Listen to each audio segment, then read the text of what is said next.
Right now, as you're watching this, there's a timer running in the background of your brain. On average, people today stay focused on a single screen for just 47 seconds before switching to something else.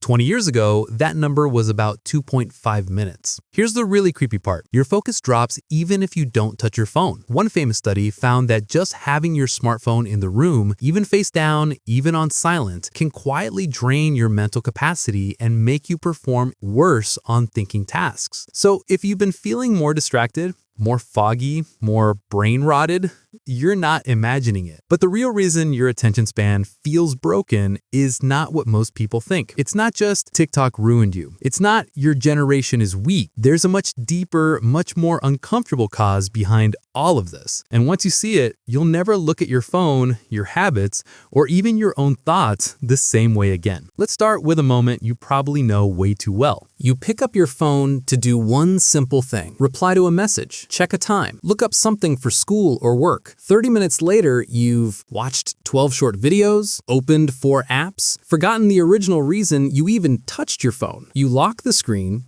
stare at the wall for a second, and you feel weird. Your brain is tired, but not in a satisfying, I learned something way. It's more like you poured your mind into a blender and hit pulse a few times. You try to switch to something that matters: studying, reading, working on a project. Suddenly, that task feels heavy. Your eyes slide off the page. Your brain keeps whispering, check your phone, just quickly. What if there's something new? People online call this feeling brain rot. Psychologists and mental health professionals are starting to notice the same pattern. After long, unstructured scrolling sessions, people report mental fatigue, irritability, anxiety, and trouble focusing. So the experience is real. But here's where it gets interesting. For years, you've probably heard that humans now have a shorter attention span than a goldfish. That line went insanely viral, and it's basically nonsense. It came from a misread Microsoft report that never actually said the goldfish thing at all. Someone mashed together 8 seconds and goldfish into a catchy meme, and the internet just ran with it. Serious writers have been begging people to stop using it. So no,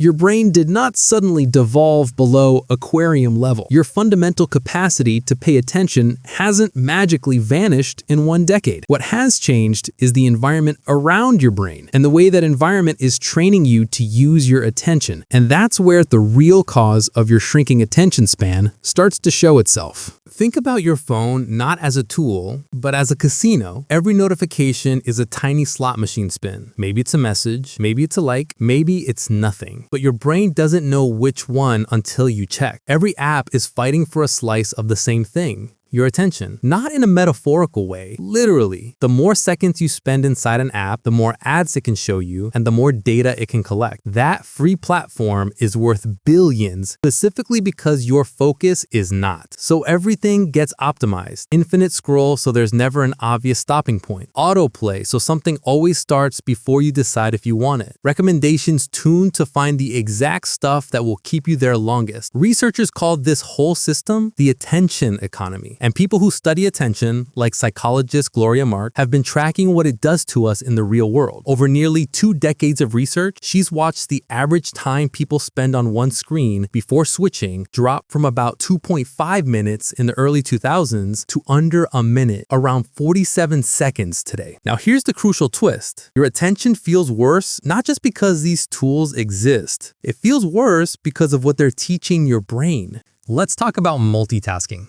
The thing everyone thinks they're good at. At Stanford, researchers wanted to know whether people who constantly juggle multiple media streams, texting, scrolling, watching, listening all at once, or mental super users or not. So they divided students into heavy media multitaskers and light ones, then tested their memory, focus, and ability to block out irrelevant information. The result? The heavy multitaskers didn't just fail to outperform the others, they did worse. Across several tasks, they were more easily distracted, less able to filter out irrelevant info, and slower to switch tasks efficiently. One of the researchers described them like this: they're suckers for irrelevancy. Everything distracts them. That line sounds like TikTok comments, but it's from actual lab experiments. Here's why that matters. Every time time you watch a video while checking the comments, swap to messages, then bounce to another app mid-sentence, you're running a little training program that says, "Dear brain, don't go deep. Don't stay with one thing. Keep scanning. Keep hopping. Never commit." So the more you do it, the better you get at that specific style of attention. Shallow, jumpy, constantly looking for something new. So your attention span isn't just short, it's being retrained to prefer chaos. And that training doesn't stop when you leave your phone on the table. Remember that study I mentioned at the beginning? The one about phones draining your brain even when you're not using them? Researchers tested what they called the brain drain effect. People had to do demanding thinking tasks like memory and reasoning problems. In some cases, their phones were in another room. In other cases, phones were in their pockets or sitting on the desk, face down.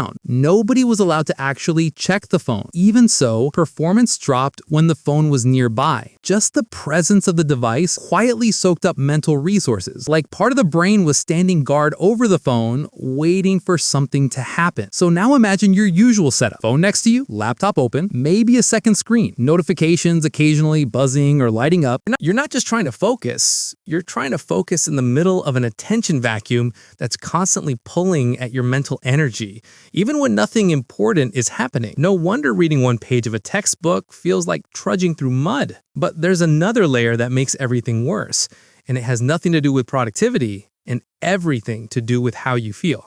Let's zoom in on a specific late-night behavior. Doomscrolling. You lie in bed, phone hovering above your face. You're tired, but your brain says, "One more scroll." You swipe past wars, disasters, scandals, arguments, then random drama, cringe, callouts, and hot takes. Doomscrolling is that habit of endlessly consuming negative, alarming, or emotionally intense content. Recent work on this shows it's strongly linked to higher anxiety, more stress, and mental fatigue. One 2024 study found that doomscrolling is associated with a kind of existential anxiety, that heavy, dread-like feeling where everything seems dangerous or hopeless. At the same time, using your phone late at night messes with your sleep. Blue light and emotional stimulation make it harder for your body to wind down, increasing the risk of insomnia and poor quality sleep. And sleep is not optional for attention. When you're sleep deprived, your brain's ability to regulate focus and emotions falls apart. Tasks feel harder, motivation tanks, tiny distractions become irresistible. So now, stack all of this together. Apps engineered to interrupt you, habits that reward constant switching, a phone that drains your mental energy just by sitting there, late-night doom scrolling, trashing your mood,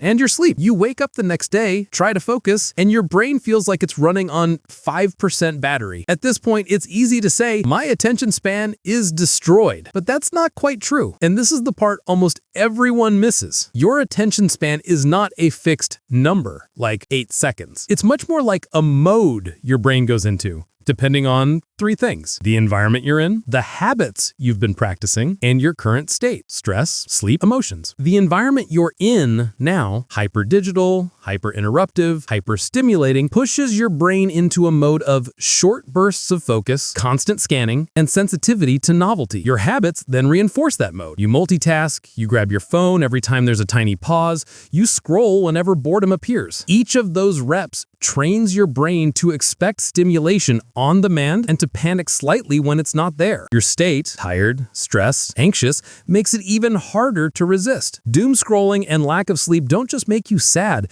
they make your attention more fragile. So the real cause of your collapsing attention is this: you're running ancient brain hardware in a modern environment that's perfectly designed to exploit its weaknesses, and your daily habits are training that hardware in the worst possible direction. Your brain evolved to focus deeply on one meaningful task, occasionally scan for threats or opportunities, and rest in between. Your phone evolved through design and algorithms to drip feed you novelty every few seconds, never give you a natural stopping point, and reward you for jumping away the second something feels even slightly boring. Put those together for a few years and you get exactly what you're feeling now. Not a broken brain, a mismatched brain. And mismatches, unlike broken things, can be corrected. So, can you actually get your attention back? Or are you just stuck like this? The answer from research is encouraging, but not convenient. Studies on attention and digital use keep pointing to the same pattern. When people protect themselves from constant interruptions, set limits on their digital noise, and practice doing single tasks for longer stretches,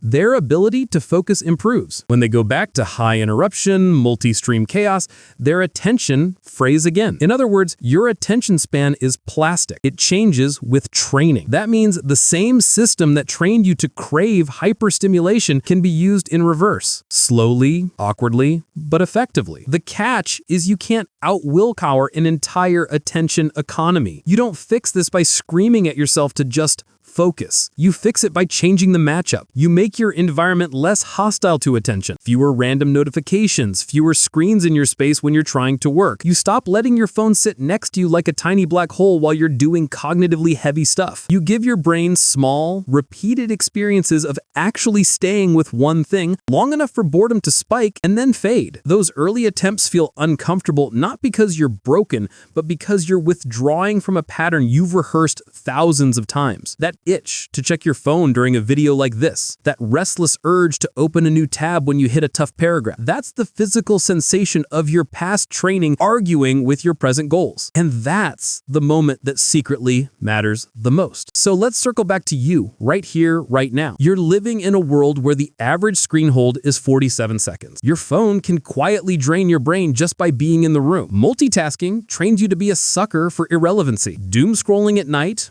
poisons your mood and your sleep. And none of that means you've permanently lost the ability to focus. It means your attention has been shaped by design, by algorithms, by habits, by stress. The real question isn't, why is my attention span so bad? You already know the answer. The better question is, who do you want training it from now on? The apps or you? If this video held your attention longer than a minute in a world built on 47 seconds, that's already proof your brain can go further than the averages say. Your attention isn't gone. It's just been rented out. This is your reminder that you're allowed to take it back.